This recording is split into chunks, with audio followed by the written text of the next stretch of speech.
Welcome to the C2C podcast. Welcome back, everybody. Thank you for being here. Welcome to the home, modern dating, interpersonal relationships, finance, current events, cryptocurrency, and much, much more.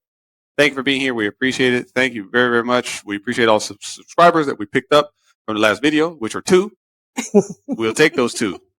We love you, you too. As a matter of fact, that's for you too. We appreciate that. Remember, guys, real quick, trying to get to 200 by Halloween. We're at 189, 188. Sorry. 86. 86. I'm sorry. I'm off. So we need more. 14. Click the sub button. Thank you very much. With that out of the way, let's get into this. What are we talking about today? Wow. So we're pivoting back to the current events spectrum. Why? Well, because current events are coming hot and heavy right now. They're all over the place, right? There's stuff happening all over the place, right? This subject today is probably the hottest topic that I've seen in the social media sphere, probably over the last, 72 hours? Celebrity sphere. Celebrity sphere, yeah. So over the last probably 70 to 96 hours or so, Russell Brand. We're going to talk about Russell Brand today and the allegations that have been levied against him and the subsequent deplatforming and demonetization that has happened to him here on YouTube. And we're going to talk about that. We're going to talk about, hey, is that right? Is that wrong? The preeminent stuff, is that overreach? Now we have Rumble, who is now in the news for basically stepping up and I wouldn't say defending him, but in a sense, because they are allowing him to continue to produce his content on their platform. So we're going to talk about that.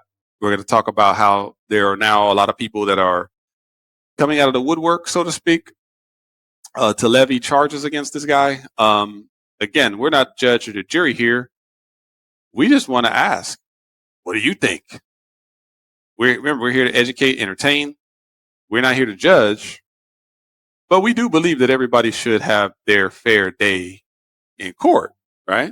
Innocent until proven guilty. Not the other way around. And of the research that I've done for the show, it seems to me like it's the other way around. It's kind of guilty until proven innocent. So we're going to talk about that, and we're going to discuss all the just everything that's surrounding it, because we talked about Hollywood imploding. Right. We talked about this is, I think, part of that, except this is part of that. But what we're seeing, we talk about when they eat their own and they start going after each other. And kind of what we're seeing now is that's kind of what's happening to Russell, who years ago, first of all, for those of you who don't know Russell Brand, because I mentioned today. There are some that actually don't know. It's got 6 million, almost 7 million followers, but there's some people that don't know who he is. No, I know, because I mentioned him today when I was having a phone conversation with somebody, and I mentioned, they asked me, they said, hey, are you shooting a show today? I said, yeah. I said, what do you do? I said, we were actually talking about Russell Brand. He's like, who? And I said, Russell Brand. And he's like, the dude that weird. Like he still thought of him as the Russell Brand. I mentioned him to my nurse buddy last weekend, and she said, who? Yeah. I tried to explain, but she still didn't get who he was. So there's some people that don't know who he is. So let me give you a quick kind of refresher on who Russell Brand is, first of all. So Russell Brand, he's 48 years old. He's a very well-known comedian. He's from the UK. He actually got his break there was a show called Big Brother. Did you ever watch that? No. I never did. I remember at the job I had at the time, there was a lot of people that did watch it, and they thought I was weird because I didn't. Yeah. You know what I'm saying? So I never did watch Big Brother. He was on the spinoff it was called Big Brother's Big Mouth, which was a spinoff. And he was on that show. He was actually the host. And that's really kind of where he got discovered, so to speak, right? Or got his big break. He ended up where I first saw him. He was in the movie Forgetting Sarah Marshall. Remember? That was great.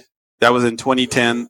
I don't normally watch romantic comedies, but I remember watching that one, and it was funny to me. Like, I was actually laughing out loud because, man, he was the musician dude, right? Of course. Yeah, he was singing. He was dating Sarah Marshall, right? And or used to date her or whatever. And it was funny movie. He's over the top. He's ridiculous, but He makes you laugh though.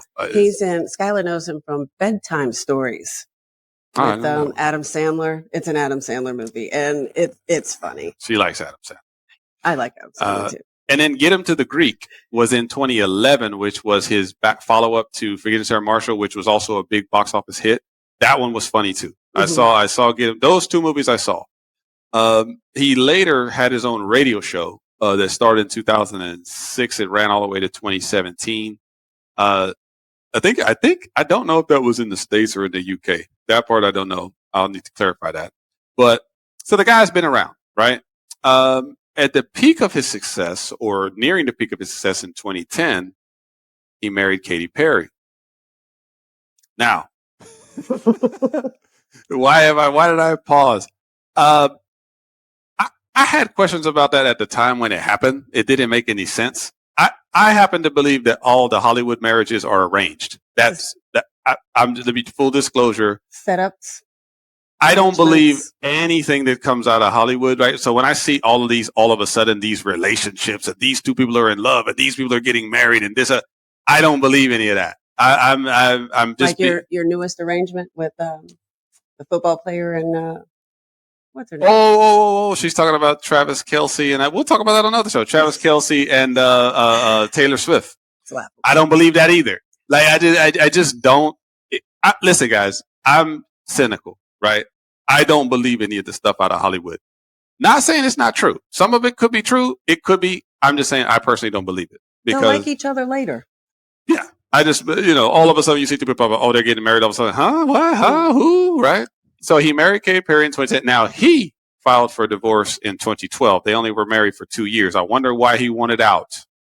I happen to have my own. We'll talk about that on another show. I happen to have my own thoughts about Katy Perry and people like that. I think that marriage was probably some kind of a ritualistic arrangement, in my personal opinion. But I could be totally something wrong. Caused him to cross the fence, come to the other side, so to speak. And then whatever Russell saw 2 years later, whatever he walked in on, like, oh my God, is what he said, right? Yeah. And he's like, I got to get on up out of here. But because at the time, hey, wasn't that Katy Perry at the time? She kissed a girl and she liked it, right?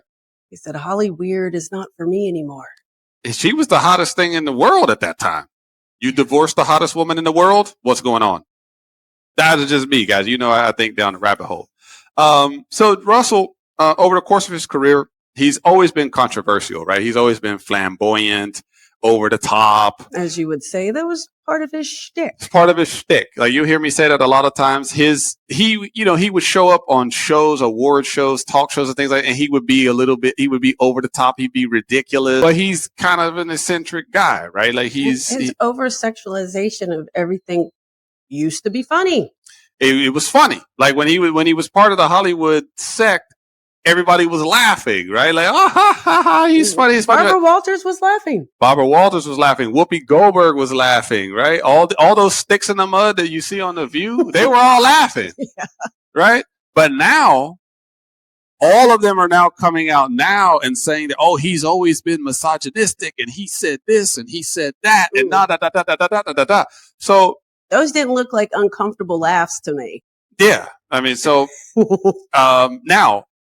When did he switch, right, from the Russell brand that we know or that I just told you about from Sarah Marshall and those things?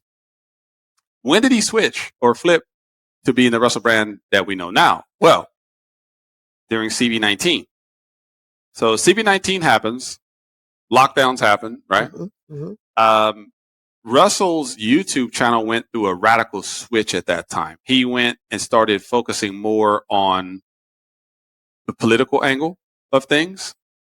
I think he woke up, right? Mm-hmm. And in between that time, and he started to realize that, oh my God. What have I done?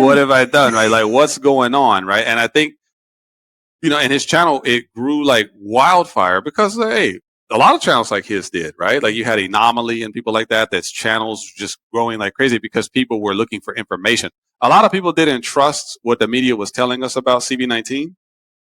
A lot of people didn't. So they were going to try to find, man, where is there somebody else that's thinking what I'm thinking, right? Russell was going way down the road. I never really watched. I watched a few of his videos in the beginning because people were sending them to me. And people were telling me, remember Russell Brand? And I'm like, look what he's doing now. They're like, look what he's doing now. And I'm like, I'm looking at it, and I'm seeing it. You're seeing him all of a sudden. He's serious and he's talking about this conspiracy and that conspiracy and this and that. I didn't know if it was shtick, right, or if he really meant it. He really meant it. Really meant it. Now, his channel blew up to 6.6 million subscribers, which per year he averages about a million, 1.2, 1.3 million a year. He was averaging in revenue off of his YouTube channel with monetization. That's not counting any partnerships, paid partnerships, sponsorships. That's just views, AdSense and views, right? So he's probably making a lot more than that, right? Because, somebody will come in and give you $100,000 to endorse their product, right? So he probably was making double that at the end of the day, right? He just this month, last week, maybe the week before, his channel was demonetized by YouTube, which essentially just means he can still post content. He just can't earn any money from it. So he can go out there. He can still put content out, put a video. He can get 1 million views. He won't get a nickel. YouTube is still making money off of his content, though, because they're still running ads. Yeah. So my question is, did Russell bite the hand that used to feed him and retribution is coming back now? Like, let's discuss that. That's what we're here to talk about today. You guys already know about me. I'm already down lots of rabbit holes, right? But when I see coordinated attacks like this, right, it always makes me question, what's the bigger agenda, right? What's the bigger? So now that we've talked about Russell, Amina has a lot of information about this. So when you first heard about this, because Amina was sending me articles and she's like, look what they're doing. So what did you think when you initially started seeing the articles, when you saw that he was demonetized? What initially came to your mind about this? He's too big and he's waking up the masses. He has more followers and more views than the news channels. Yeah. Nobody's watching CNN. They're watching him.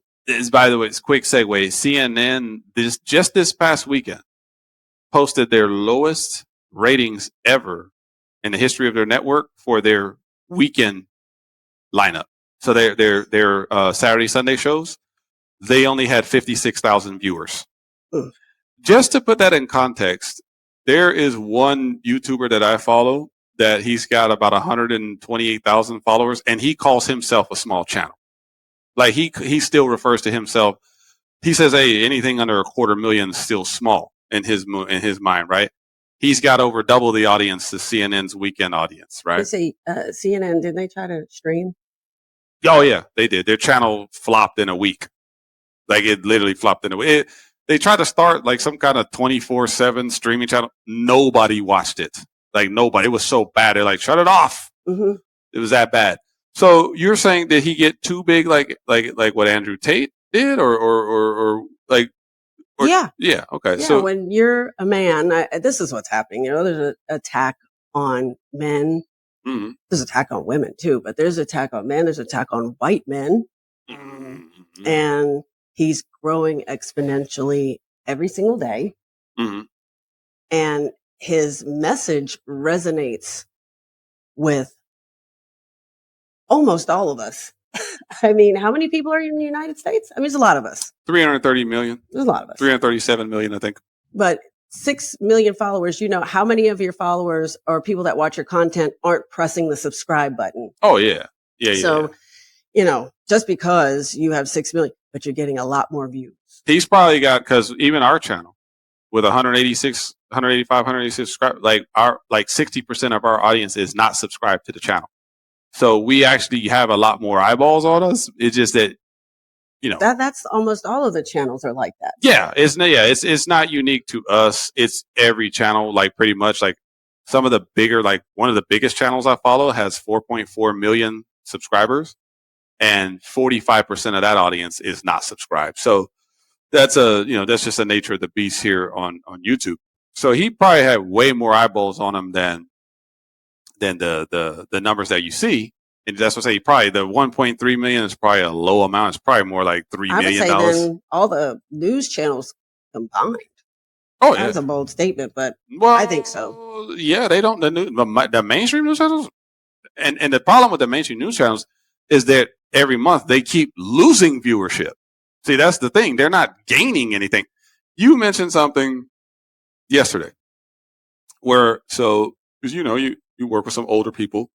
The baby boomers, I think, are like the last generation that's gonna watch the mainstream news. Yeah. Is that too much? No, I believe that. You do have a small handful of people in our age range that believes the mainstream, but I don't think it's a lot of them. I think a lot of people are getting their information off the mainstream, and a lot of people are turning to YouTube, and the people that are watching the mainstream still make fun of us going to YouTube to get our information, but I don't care. Especially during CV-19, I had some people that they would put their little condescending posts up on social media about get your news from professionals, not from YouTube. And I'm sitting there like, what professionals? What are you thinking, bro? Like, okay, you're okay. You're completely, I told you, I haven't had a guy tell me one time, if it's not on CNN, I don't believe it. I've never talked to that guy ever again. Okay? I'm serious. I haven't said nothing else to that guy. Because I'm like, if you believe that, I cannot help you. I cannot help you. Like, if you believe that CNN of all places is the one place where they're telling the truth. See, I think the great thing about Russell is that he became very relatable. Mm-hmm. He ran from Hollywood and his ex-wife, and he turned over a new leaf, so to speak. And he has a vocabulary that blows your mind. I mean, he can talk to anybody, and he could school almost anybody. So here we are thinking he's this silly, funny comedian guy. Right. And he's brilliant on the back end. Yeah. And impressive and smart.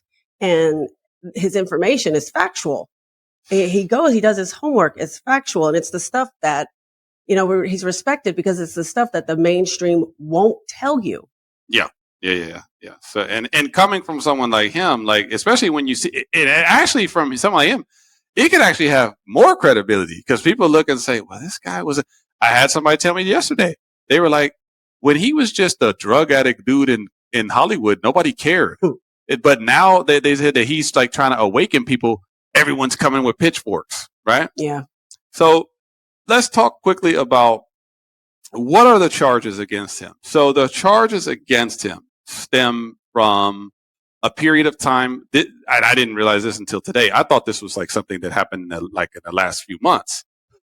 These charges are stemming from between 2003 to 2013. So there were like 4 or 5 women that came and put together this. There was apparently a joint investigation, and they. Well, what I think happened is he's so big, he's spreading this message. Everyone is flocking to his information. People are waking up. They're not listening to the mainstream. They're not getting their boosters. They're not doing all of these things. And they went out. This is a witch hunt. They went out asking all of these women, did you have a problem? Did you have a problem? Did he do something to you? Did you feel a certain type of way when he was around you? Yeah. And maybe there were 5. Now, I don't want to sound insensitive.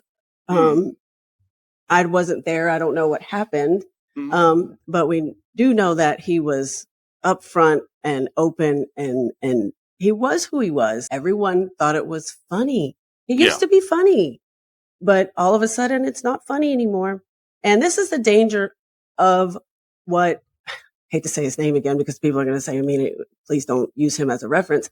But Andrew Tate had said in the beginning, the Me Too movement could be dangerous for men because anybody could come back years later and say, especially if you become somebody, you have some money, right? They say, you know what? I didn't like how that guy talked to me back then. Yeah. As a matter of fact, I'm going to take him to court. Or even like I told you yesterday, let's say I blow up on YouTube, right? Let's say I blow up tomorrow. This video goes viral because you guys clicked the button, right? And I go viral. And all of a sudden, you're seeing me, and I'm in the news, I'm in the media, and they're saying, "Oh, son, win." Da, da, da, da, da, da, da. It would not shock me at all if a girl I had a fling with several years ago showed up and said that I did something to her. That would not surprise me at all, because we live in a society now. Mm-hmm. Everyone's chasing clout, and everyone's a victim, and a quick payout, and the victim mentality is rampant. So it could just be. It could have been a breakup, like a consensual breakup. She might come back and say, I coerced her into doing this and that and the third. And a lot of guys, what they'll do to save their reputations, they'll just pay the girl off to be quiet, right? Even though he didn't do nothing wrong, but he doesn't want, because what happens is just the accusation can be enough for people to cancel you. Clearly. Right? It just happened to him. He has not been convicted of anything. He has not had his day in court. He hasn't even been arrested. He hasn't been arrested. These are just simply accusations. These are words that these women, mysterious women, that the last of which incident was 10 years ago. Now, do I know what he did? No. Am I sitting here defending him and saying, hey, no. What I'm saying is that he should have his day in court before he loses his livelihood. Right. They're wanting to take your livelihood away based on accusations. I think that's when we get into, we talk about it all the time. It's not a level playing field out here. We pick and choose who we want to prosecute, who we want to go after, who we want to. I'm going to segue into another topic just because it's an example. Wait a minute. Who's the guy?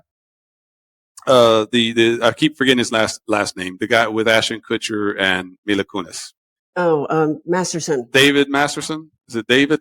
Master. I can't remember his name. He was on that 70s show. That guy is a complete piece of garbage. Like there's actual factual documented like events of this guy doing all kinds of debaucherous things. He actually get caught, right? It took years to get to this place. And you had people like Ashton Kutcher, like Mila, coming out and still knowing what he did, coming out defending him, knowing what he did to these women, right? Cardi B, she's admitted to drugging people in her past. Her YouTube channel is still up. Yeah. She's still monetized. Yeah. She was still at the White House. People have talked about that a lot. She has admitted multiple times about she used to get drug guys, get them high, whatever, and rob them. She's admitting to criminal activity. Nothing happens to her. Mm-hmm. So that's the problem that I have with all of this, is that we have go after everybody with the same energy. That's all I'm saying. You saw me say it in a previous video. Take the same energy that you have. Like, listen, if somebody did something wrong, fair game. Go after that person, right? But we can't pick and choose which people we're going to go after and prosecute based upon a narrative or something that they believe in, or they're going against big pharma or whatever the case it is, right? So we're going to destroy this person. Mm-hmm. It's like, that's what I have an issue with is we cannot, if we get into a justice system where it's just an accusation just because of what somebody said is good enough for you to lose your job. I mean, and this is why, like, we talk about it all the time, going back to dating. We talk about it, and women talk about, men don't cold approach anymore because it's dangerous. Do you understand now, ladies? We can come up and say something to you. You might not like how we said or what we did or our body language or whatever. And you can go and tell our HR department or whatever, you don't like the way that we said this. You don't like, and now we have to, even if we didn't do nothing, now we have to defend ourselves from a bogus accusation that could really ruin your reputation. Mm-hmm. Right? Yeah. So, people say stuff to me on a regular basis. Yeah. I mean, I get flirted with all the time. Yeah. My 7-Eleven guys say stuff to me that's inappropriate all the time. Yeah, yeah. I'm not going anywhere and complaining or crying about it. They're just, I don't know. I find it harmless, but that's just me, Because most women do. See, that whole Me Too thing anyway was just a bunch of people that, and again, if the ladies who had things done to them, Listen, I'm not talking about them. We know there were cases where legitimate things happen. But when you have people coming out 15, 20, 30 years later saying that this guy groped me at a party in 1978, come on, man. Like there's like that we should not give that any credence. That's somebody who's looking to come out and latch onto a narrative, hoping for a payout or at least some clout. Maybe I'll get some social media followers out of it. Didn't you say Kathy Griffin came out? Yeah. I mean, she hasn't been relevant in decades, and here she comes. I'll leave a link in the description box below. Kathy Griffin came out today and said that not that he tried anything with her. Thank God. Not Kathy Griffin. Have you seen Kathy Griffin lately? She looks terrible. She looks terrible. Oh, wow. You saw the picture. Pull up Google Kathy Griffin right now. She's not aging well. She said that he groped a friend of hers at an Alcoholics Anonymous meeting in like 2011 or something like that. You just remember that? That's something that you thought about today? Yeah. You see what I'm saying? It's ridiculous. Like it's so. You know what I think? I think most people think that. Yeah. Yeah. Well, a lot of that too is the blowback from Me Too, because a lot of people know that the Me Too movement ended up becoming a gravy train. Like it was just a bunch of women that were looking to get paid for stuff that happened 20, 30 years ago. Did they start with Bill Cosby? Well, he was the first high profile. Yeah. He was. What I still would like to know what Bill. That might be another show. What did Bill do? Because Bill was like 100 years old and they was going after this dude. He was on a walker. It's like, come on, Bill. You seen Bill walking into the courtroom. It was ridiculous. Bill was. He had a whole life. Come on, man. Hey, and his wife was right there with him. She was walking in like this. She was holding. Like, sorry about it, Bill. She was walking him in like this. You know what I'm saying? You know why? Because his wife knew about all this stuff already. See, that you see what I'm saying? Like his wife knew all that. I guarantee. That's why people were like, why didn't she divorce him? For what? He's 100. Right. Well, he was like 80. He's old. But you get it. What's she going to do? Divorce him and start over? I mean, come on. Like, right? Like, I'm just saying. But Russell was smart. He came out before the news came out. And he made the announcement on YouTube before anybody, because he knew it was coming, because they were interviewing everybody all over the place. Yeah. So he knew that they were witch hunting him, that they were going after him. So he said, you know what? I'm going to drop the news before everybody else does. Yeah, he got out ahead of it. And actually, I'm going to share my screen with you. I have a couple articles that I want to share with you guys. We got a few of them to take a look at. First one is, so Russell, here we go. So the first one you should see on the screen, this is from Yahoo. Or from Daily News. So Russell Brand asked fans to financially support him on Rumble after YouTube demonetization. So this came out today. Russell came out. He seems to have a good, there's Russell smiling. He seems to have a good rapport with his audience. People seem to be pretty connected to him. Mm-hmm. And he's, and on Rumble already, the number was what, 33,000?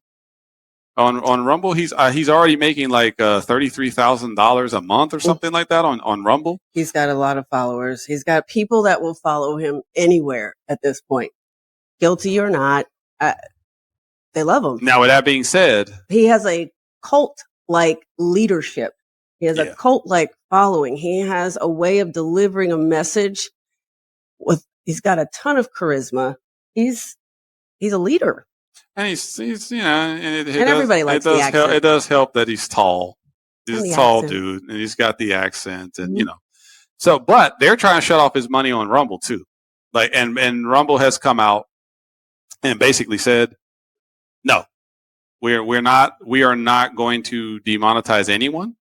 I think I like Rumble's approach because they're saying, listen, if he's convicted in a court of law, we'll demonetize him.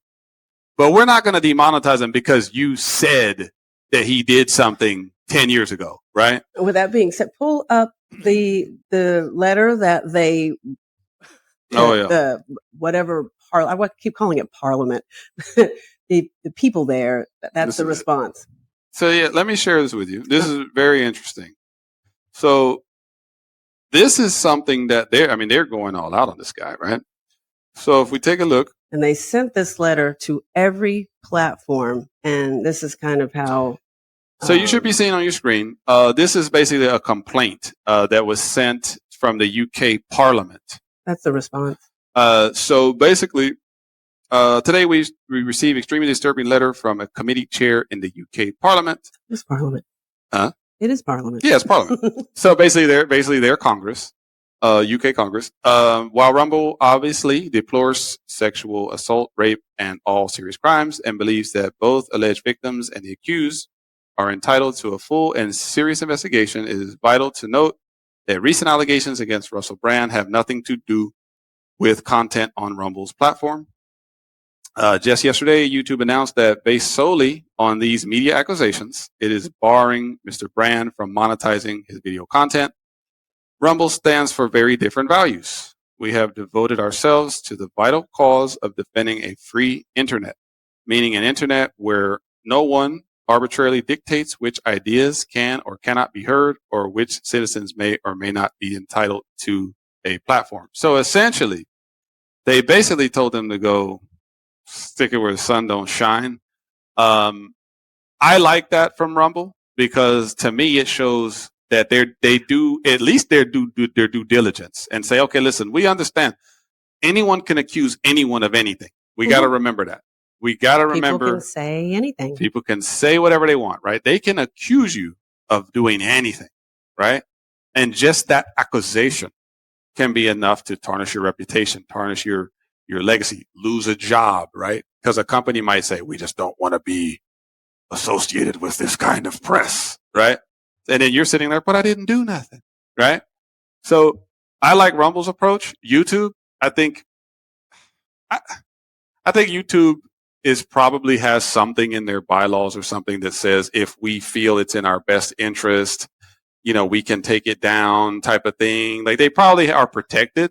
They aren't actually saying it has to do with that. They're blaming it on his behavior outside of the channel. So there's something written in their terms and conditions that states you have to behave a certain way on the channel and a certain way off the channel. And they're using his behavior off the channel as the reason for demonetization, which everybody kind of knows. Now, the last piece I want to talk about where Russell has ruffled feathers is Russell has become a vocal, he's pretty vocal about the Ukraine and Russia war. He's been talking about NATO, and he's been bringing up some inconvenient truths. I'm going to share one more article with you. The military-industrial complex. He's talking about the military-industrial complex. We don't have enough time to talk about this. This is a whole nother show. A whole nother show. But the military-industrial complex, if you go against that, they will get you. What is the military-industrial complex? Let me just briefly explain it. The people that build weapons of war, Raytheon, Carlyle Group, Boeing, Airbus, all these big companies that build your turbines and the engines and the missiles and all that stuff. There's a lot of money. How much money? Well, I'm going to share my screen one more time. This chart that you're going to see here is the countries pledging the most military aid to Ukraine. Okay. So if we scroll down a little bit here, we're going to see countries pledging the most. This is from January 24th, 2022 to July 31st of 2023. The United States, man, it looks like we're getting a raw deal here, man. Like, I mean, y'all tell me, but we're not even we ain't in Europe. Like, we're not actually located in Europe, but we have more than doubled the next country. We've spent $42.1 billion, and that's in that time frame, right? We've spent more than that. But as you can see, the rest of these countries, come on, man. 17, 6.6, 3.3. What is this? Chump change? What? Come on, man. Come on, man. Hey, Zelensky, man, you got to ask for more money from them, dude. You keep asking us. What do you keep asking us for? That's the only thing I'm wondering. Have we not put enough into this? So he's talking about stuff like that. So are regular people. This is the thing. I have spoken to people in my building that have surprised the heck out of me because guess what has happened, man? And we talk about this. When people fill their pocketbooks, they start looking at what's going on? Let me look at my check. Why do I have so much taxes coming out? Where's my money going? To the chart that I just showed you. Okay. So people start looking at, we got people here that can't pay for stuff. But we sending all this money over there? Like, why? So, like, can we, it's in fact, I think last weekend, this past weekend on the mainstream, I think I saw a clip of it. It was either 60 Minutes or I think it was 60 Minutes. They actually did a story on the money being sent to Ukraine, which tells me there's enough people talking about it, enough people annoyed about it, enough people frustrated that every time we look up, we're sending more money over there and we're like, why? And we're not even getting the real story. And I'm going to tell y'all right now, they are not telling you what's actually happening in Ukraine. If you're watching the mainstream, they are telling you 40% of the story. Mm-hmm. There are lots of really good channels on YouTube where you can find the actual information of what's really going on. Most people don't have the time or the energy to do this, right? So they just take the word for the mainstream, right? Mm-hmm. I get it. But just know that they're not telling you the truth. They're not telling you the whole story. So Russell has started talking about that. He's too big, right? Like nobody cares about me and Amina sitting here right now talking about this stuff. Nobody does, right? Nobody cares. I mean, you guys care. But, we have we love our audience, but we don't have, if we had 6.6 million, they might be knocking on the door right now. Hey, shut them up. We hear you talking about Ukraine. Right? My God. So tell us what you think. Like and subscribe to the channel. Thank you for being here. Help us to get 200 Halloween. We're headed there soon. Yes. See you guys next time. Bye. We're out.